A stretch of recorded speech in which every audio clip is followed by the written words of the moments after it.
नमस्कार छात्रों, मैं बीरबल साहू आप सभी का गणित शिक्षण की क्लास में स्वागत करता हूं। चलिए आज हम देखेंगे गणित शिक्षण में शिक्षण अधिगम सामग्री का महत्व। शिक्षण अधिगम सामग्री, इसका मतलब क्या होता है? जो हम सहायक सामग्री उपयोग करते हैं शिक्षण विधि के लिए, वो सब क्या कहलाता है? शिक्षण अधिगम सामग्री, है ना। सामग्री कहने का मतलब यह है कि हम जो शिक्षा के लिए, शिक्षा मतलब बच्चों को पढ़ाने के लिए, सिखाने के लिए या समझाने के लिए कुछ सहायक सामग्री, है ना, कुछ वस्तुएं या कुछ आसपास की चीजें, इन सब का हम उपयोग करते हैं। ये सब क्या कहलाता है? शिक्षण अधिगम सामग्री कहलाती है। ठीक है, शिक्षण अधिगम सामग्री कहलाती है। यहाँ पे हम क्या कह रहे हैं? गणित शिक्षण में शिक्षण अधिगम सामग्री का महत्व क्या कह रहे हैं? गणित शिक्षण में शिक्षण अधिगम सामग्री का महत्व क्या कहता है? इसके लिए देखिए, अधिगम सामग्री का महत्व और आवश्यकता क्यों होती है ना। अधिगम सामग्री की आवश्यकता और इसका महत्व क्यों होता है? महत्व और आवश्यकता क्यों होती है?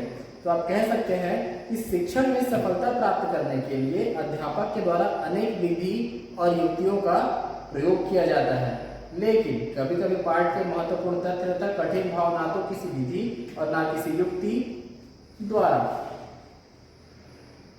प्रयोग किए जाने पर भी स्पष्ट नहीं होता। क्या कहा मैंने, समझ में आया? देखिए, कहने का मतलब यह है कि शिक्षण में सफलता प्राप्त करने के लिए एक शिक्षक को शिक्षण में सफलता प्राप्त करने के लिए वो क्या करते हैं? वो उसके लिए अनेक विधियों का प्रयोग करते हैं, बहुत सारी युक्तियों का प्रयोग करते हैं, ताकि वो अपने शिक्षण को बहुत बेहतर बना सके और छात्रों को बहुत अच्छे से उसको समझा सके। क्योंकि जब तक वो छात्रों को समझा नहीं पाएगा या छात्रों को समझ में नहीं आएगा, उसके शिक्षण का कोई मतलब नहीं है।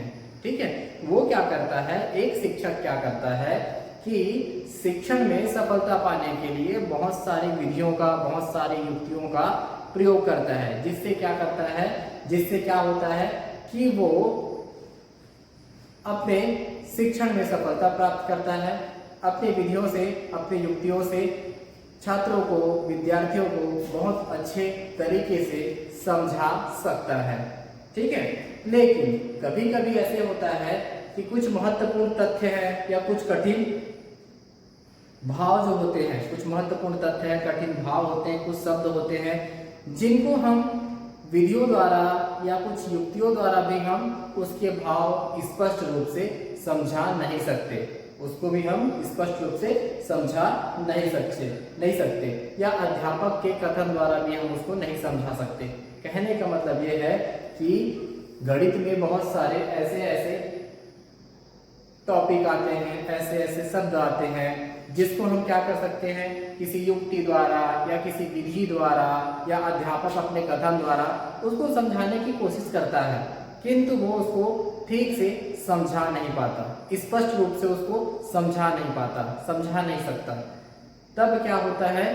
तब यहाँ पर हम सहायक सामग्री का उपयोग करते हैं। किसका उपयोग करते हैं? सहायक सामग्री का उपयोग करते हैं, जिससे हम विद्यार्थियों को उस विधि के बारे में या उस विषय के बारे में बहुत अच्छे तरीके से समझा सके, बहुत अच्छे तरीके से उसको हम समझा सकते हैं, ताकि वो उसका उपयोग आगे कर सके।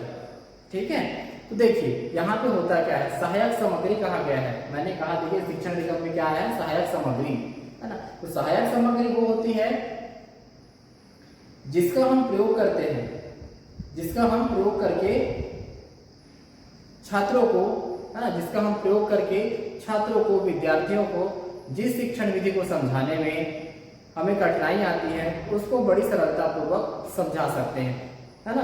जब छात्रों को या विद्यार्थियों को हम कुछ समझाने चलते हैं, गणित का विषय ले लीजिए, विज्ञान का विषय ले लीजिए, सामाजिक विज्ञान ले लीजिए, या कोई भी विषय आप लेकर चलिए, अब जब उसको समझाने चलते हैं या उसको एक्सप्लेन करने के लिए आप जब जाते हैं, तो बच्चों की जो इंद्रियां होती हैं वो क्या होती है, वहां पे सिर्फ एक इंद्री काम करती है, मतलब उसकी इंद्रियां काम करती हैं, जिससे वो सिर्फ सुनने और समझने का काम करते हैं।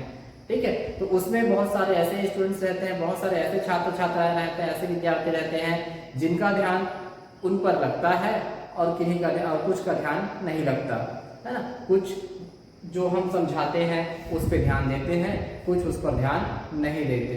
किंतु वहीं पर हम क्या करें, किसी सहायक सामग्री का उपयोग करते हैं, वहीं पर अगर हम किसी सहायक सामग्री का उपयोग करते हैं शिक्षण विधि के लिए, तब वहां पर क्या करते हैं, वो छात्र की जितनी भी ज्ञानेंद्रियां हैं, जितनी भी इंद्रियां हैं, वो पूरी ज्ञानेंद्रियां एक जगह क्या होती है, वो केंद्रित हो जाती है।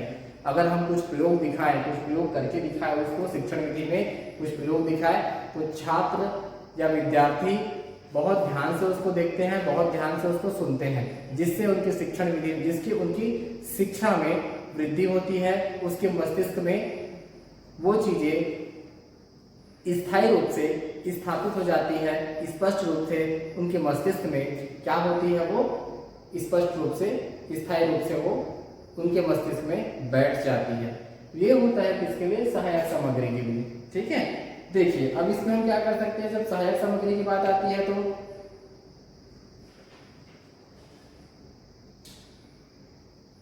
शिक्षक इन उपकरणों के प्रयोग द्वारा बालक एक से अधिक इंद्रियों का प्रयोग कर पाठ्य वस्तु को सरल, रुचिकर, स्पष्ट, प्रभावी तथा स्थायी बनाता है। क्या करते हैं, एक शिक्षक सहायक सामग्री की सहायता से कुछ उपकरण लेते हैं, उसकी सहायता से क्या करते हैं, बालक एक से अधिक इंद्रियों को क्या करता है, वो उस पर ध्यान केंद्रित करता है, और क्या करते हैं, उसको हम उस पाठ्यक्रम को, उस पाठ्य वस्तु को सरल, सुगम, सुरुचि, स्पष्ट एवं प्रभावी बनाने की कोशिश करते हैं। ठीक है, तो देखिए क्या कह सकते हैं, वर्तमान समय में अधिगम सामग्री या सहायक सामग्री, देखिए जो अधिगम सामग्री कहा गया उसी को हम सहायक सामग्री भी कहते हैं ना। तो क्या हो गया अपने पास, क्या कहते हैं हम, वर्तमान समय में जिस प्रकार की उपयोगिता है शिक्षा में, है ना, उसके हिसाब से हमने क्या किया है, शिक्षण में इसका महत्व देखते हैं। देखिए पहला महत्व दिया गया है आपके पास, स्पष्ट धारणा निर्माण में सहायक, पहला दिया गया आपके स्पष्ट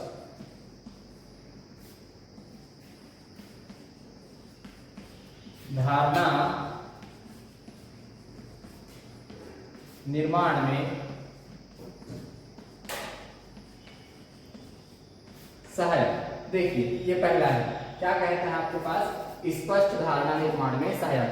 स्पष्ट धारणा निर्माण में सहायक का मतलब क्या हो गया, देखिए कहता है गणित में प्रत्येक धारणा बिल्कुल स्पष्ट होनी चाहिए। धारणा के विषय में स्पष्ट ना होने के कारण ही अक्सर गणित के प्रश्न क्या हो जाते हैं, जटिल हो जाते हैं। कई बार ऐसा देखा जाता है कि विद्यार्थी गणित के प्रश्नों को हल करने से संबंधित आवश्यक ज्ञान तो रखते हैं, लेकिन कहीं कहीं बीच में धारणा संबंधी कोई पद स्पष्ट ना होने के कारण उनको असफलता हाथ लगती है, वो उस सवाल को हल नहीं कर पाते। ऐसी अवस्था में असफलता को रोकने के लिए आवश्यक है कि जब कभी कोई बात या धारणा दी जाए तो संबंधित आवश्यक सामग्री का उपयोग किया जाए। ऐसा करने से ज्ञान विद्यार्थियों के सक्षम प्रत्यय व सूक्ष्म रूप में आता है। देखिए इसके कहने का मतलब ये है कि गणित में प्रत्येक धारणा क्या होती है, बिल्कुल स्पष्ट होनी चाहिए। बिल्कुल स्पष्ट होनी चाहिए कहने का मतलब ये है कि सारी चीजें वहां पे क्लियर होनी चाहिए, है ना, उनको सारी बातें स्पष्ट होनी चाहिए, कौन सा फॉर्मूला, कौन सा सूत्र मैं कहाँ पर उसका उपयोग करूंगा करके, है ना, एक छात्र को पता होनी चाहिए। क्योंकि देखिए अगर इसकी धारणा स्पष्ट नहीं होगी, है ना, धारणा स्पष्ट नहीं होगी, उसके दिए हुए सूत्र स्पष्ट नहीं होंगे, तो वो क्या करता है, उस सवाल को बनाने में असमर्थ हो जाता है, और वो सवाल उनको क्या है, जटिल और कठिन लगना शुरू हो जाता है। ठीक है, इसीलिए कहा जाता है कि गणित में धारणा जो है स्पष्ट होनी चाहिए। जो भी धारणा है, जो भी सूत्र बताया गया है वो स्पष्ट होनी चाहिए। हो सकता है अगर समझ में ना आए तो इसके लिए हमें कुछ जो भी सहायक सामग्री है या कुछ उपकरण है उसका उपयोग भी करना चाहिए, ताकि उसकी जो धारणा है वो क्या हो जाए, स्पष्ट रूप से रहे। और धारणा जो है, धारणा का निर्माण उसी से होगा, जब सारी चीजें स्पष्ट होगी, क्लियर होगी, तभी तो धारणा का निर्माण होगा, उसकी सोच का निर्माण होगा, और वो क्या करेगा, गणित के प्रश्नों को अच्छे से हल कर सकता है बिना रुके। ठीक है, ये होता है स्पष्ट धारणा निर्माण में सहायक के लिए। ठीक, अगला कहता है एकाग्रता व अवलोकन बढ़ाने में सहायक। दूसरा,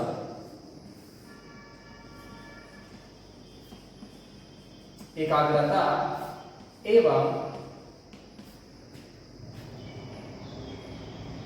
अवलोकन बढ़ाने में सहायक, अवलोकन बढ़ाने में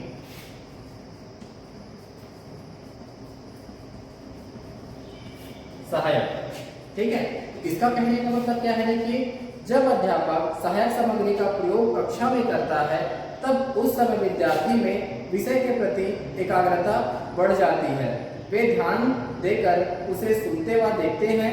कहने का तात्पर्य यह है कि वे अपने ध्यान को विषय की ओर केंद्रित कर देते हैं, इससे उनमें एकाग्रचित होकर कार्य करने व अवलोकन करने की आदत विकसित होती है। ठीक है, देखिए, एकाग्रता या अवलोकन बढ़ाने में सहायक ये कहा गया है। जब भी एक अध्यापक क्या करेगा, जब भी एक अध्यापक क्या करते हैं कि सहायक सामग्री का उपयोग करते हैं, किसी सहायक सामग्री का उपयोग करते हैं, तो उस स्थिति में, उस परिस्थिति में विद्यार्थी अपना सारा ध्यान उस सहायक सामग्री के ऊपर लगा देता है और ध्यान से उसको सुनता है, ध्यान से उसको सुनता है, देखता है और समझता है ना। और उस विषय के बारे में जानने की जो रुचि है उसी से उसके अंदर उत्पन्न हो जाती है और वो फिर अपने मन को, अपने मस्तिष्क को एकाग्रचित करना सीख जाता है और धीरे धीरे ये क्या होती है, उसकी आदत में आ जाती है। इस प्रकार क्या करते हैं कि फिर वो किसी भी प्रकार की या किसी भी प्रकार से जो शिक्षा दी जाती है सहायक सामग्री की सहायता से, वहां वो छात्र है ना, कोई भी छात्र वहां पे अपना पूरा ध्यान क्या करता है, केंद्रित कर देता है। उसको जानने की जो उत्सुकता रहती है वहां पे उसकी दिखाई दे जाती है और धीरे धीरे वो अपने व्यवहार में, अपने आदत में उसको लेकर आना शुरू कर देता है। ठीक है, चलिए अब तीसरा कहता है ज्ञानेंद्रियों, ज्ञानेंद्रियां ज्ञान का द्वार है। तीसरा कहता है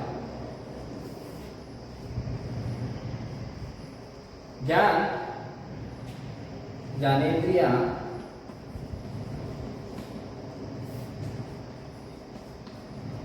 ज्ञान का द्वार है। ज्ञानेंद्रियां ज्ञान का द्वार है। देखिए कैसे कहते हैं, मनोवैज्ञानिकों ने यह स्पष्ट कर दिया है कि ज्ञान का द्वार विभिन्न ज्ञानेंद्रियां ही हैं, जिनसे आंख, कान, नाक, स्पर्श आदि प्रमुख है। इनके उपयोग से ज्ञान अधिक स्थायी व स्पष्ट होता है। ज्ञान इन ज्ञानेंद्रियों से होकर मस्तिष्क में पहुंचता है। ठीक है, ये होता है ज्ञानेंद्रियां ज्ञान का द्वार है। ठीक है, इसका महत्व ये होता है। ठीक है स्टूडेंट, समझ में आया? देखिए, कहने का मतलब ये रहता है कि जब हमारी ज्ञानेंद्रियां काम करती हैं तभी हमको, है ना, तभी हम उस शिक्षण को समझने में सक्षम होते हैं। अगर कोई शिक्षक हमें कुछ ज्ञान दे रहा है या किसी विषय के बारे में हमको बता रहा है और हमारा ध्यान कहीं और है तो हम उसको ग्रहण नहीं कर सकते, वो हमारे मस्तिष्क में स्थायी रूप से नहीं जाता और कई बार तो वो अस्थायी रूप से भी नहीं जाता। ठीक है, इसीलिए जब शिक्षण सामग्री में, है ना, शिक्षण अधिगम में हम सहायक सामग्री का उपयोग करते हैं तो सारे जितने भी वहां पे विद्यार्थी रहते हैं उनका ध्यान कहाँ पे केंद्रित करना होता है, हमारे विषय पे, जहाँ पे हम प्रैक्टिकल कर रहे हैं, जिस पर हम प्रयोग कर रहे हैं उस पर क्या करना होता है, उसको, उसके ध्यान को पूरा केंद्रित करना होता है, जिसमें आंख, कान, नाक, स्पर्श आदि क्या है, प्रमुख है। इन्हीं के सहारे क्या करते हैं कि जो विद्यार्थी हैं उस ज्ञान को समझने में सक्षम होते हैं और इन्हीं के द्वारा क्या होता है कि जो ज्ञान हमको मिलता है हमारे ज्ञानेंद्रियों से होकर हमारे मस्तिष्क में जाकर स्थायी रूप से स्थान ले लेता है। ठीक है, ये होता है कि इसके लिए आपके पास ज्ञानेंद्रिय द्वारा, ज्ञानेंद्रियां ज्ञान का द्वार है। ठीक है स्टूडेंट्स, लास्ट कहता है ना, शिक्षण के लिए उपयोगी, शिक्षण के लिए उपयोगी, लास्ट नहीं हम कह सकते हैं चौथा, शिक्षण के लिए, शिक्षण के लिए उपयोगी।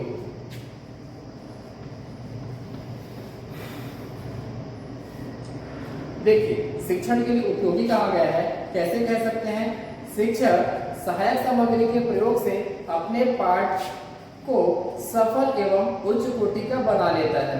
इससे पाठ विद्यार्थियों को सरल, सुगम और मनोरंजक दिखाई देता है एवं शिक्षक को विषय स्पष्ट करने में कम परिश्रम करना पड़ता है। शिक्षक अपनी बातों को अधिक प्रभावी एवं कम शब्दों के साथ कहता है तथा स्पष्ट करने में अधिक सफल होता है। कहता है शिक्षण के लिए उपयोगी। शिक्षण के लिए उपयोगी कहने का मतलब ये है कि एक शिक्षक सहायक सामग्री का प्रयोग करके अपने पाठ्य को क्या करता है, वो सरल बनाता है, सुगम बनाता है, उच्च कोटि का बना लेता है ना। जिससे क्या होता है, विद्यार्थियों को इसे समझने में सरल एवं मनोरंजक दिखाई देता है, मनोरंजक दिखाई देता है। कहने का मतलब ये है कि देखिए, अगर एक शिक्षक क्या करता है, अगर एक शिक्षक सहायक सामग्री का उपयोग करता है तो उस समय क्या होता है कि एक विद्यार्थी या जो विद्यार्थी है, कक्षा के विद्यार्थी को आप ले लीजिए, वो क्या करेंगे, पूरा अपना ध्यान कहाँ पर केंद्रित करते हैं, उस सहायक सामग्री पर केंद्रित कर देते हैं।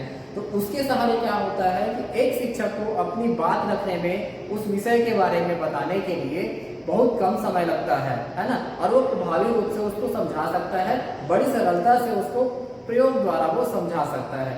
इससे विद्यार्थियों में क्या होती है, उस विषय के प्रति, अब गणित विषय ले लीजिए तो गणित विषय के प्रति क्या होती है, उसमें रुचि आती है, उसको जानने की इच्छा शक्ति आती है। ठीक है, तो इसीलिए कहते हैं कि शिक्षण के लिए उपयोगी है ना।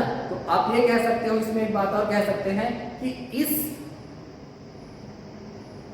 इस विधि में या इसके लिए आप कह सकते हैं कि शिक्षण के लिए उपयोगी में कह सकते हैं कि इसमें एक शिक्षक को जब सहायक सामग्री का उपयोग करता है तो उसको कम मेहनत करना पड़ता है। कम मेहनत क्यों करना पड़ता है, क्योंकि वहां पर क्या करता है, वो उसको प्रयोग द्वारा, सहायक सामग्री के द्वारा समझा रहा है, तो बच्चों को समझने में बड़ी आसानी होती है। जो विद्यार्थी रहते हैं उनको समझने में बड़ी आसानी होती है। और इसीलिए क्या होता है कि उस समय शिक्षक को कम परिश्रम करना पड़ता है, कम शब्दों का प्रयोग करना पड़ता है, और कम शब्दों में और कम परिश्रम से वो अपने शिक्षण को बहुत प्रभावी और उच्च कोटि का बना लेता है। ठीक है, देखिए आगे फिर दिया है मनोरंजक एवं रोचकता। अगला दिया है आपके पास पांचवा, क्या दिया है यहाँ पे देखिए, मनोरंजक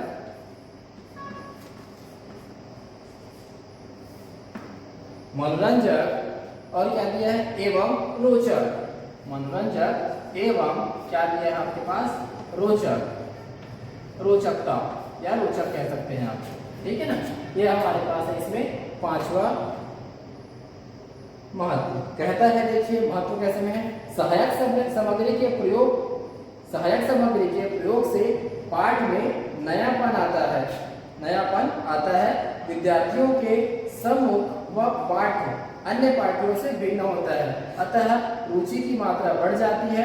साथ ही शिक्षक हल करने के लिए साथ साथ अपने लाई गई सामग्री का प्रदर्शन भी करता है। कक्षा में ऐसे होने से विद्यार्थियों का मनोरंजन तो होता ही है, जिससे उसकी रुचि पाठ में बढ़ जाती है और वे पूरे मनोयोग से पाठ को पढ़ते हैं। देखिए, मनोरंजक एवं रोचक कहने का मतलब, अगर एक शिक्षक सहायक सामग्री का उपयोग करता है, एक शिक्षक सहायक सामग्री का अगर उपयोग करता है तो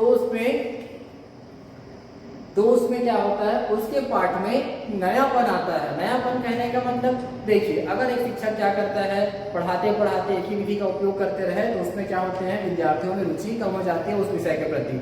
लेकिन अगर एक शिक्षक सहायक सामग्री का उपयोग करे, शिक्षण अधिगम का उपयोग करे, है ना, तो उससे क्या होगा, विद्यार्थियों में रुचि जगती है, रुचि आती है और वो उसको सीखने के लिए अपने मन मस्तिष्क को एकाग्रचित करना शुरू कर देते हैं। ठीक है, इसके उपयोग से वो क्या करते हैं, अपने ज्ञानेंद्रियों के सहारे ज्ञान को अपने मस्तिष्क तक पहुंचाते हैं और वो उस विषय में रुचि भी लेने लगते हैं और उसको वो विषय मनोरंजक दिखाई देने लगता है। बड़ी इच्छा के साथ, बड़े मनोरंजन के साथ वो उस विषय में रुचि दिखाता है, चाहे वो विषय गणित का हो, चाहे वो विषय विज्ञान का हो, या फिर कोई अन्य विषय भी हो सकता है। तो ये होता है शिक्षण अधिगम की सामग्री। शिक्षण अधिगम की सामग्री के लिए आवश्यक है और उसका महत्व है। दोनों यहाँ पे मैंने आपको समझाया। ठीक है, जैसा भी समझाया मैंने, आप थोड़ा सा उसको देखेंगे और पढ़ेंगे और कुछ प्रॉब्लम होगी तो हमको बताएंगे। धन्यवाद।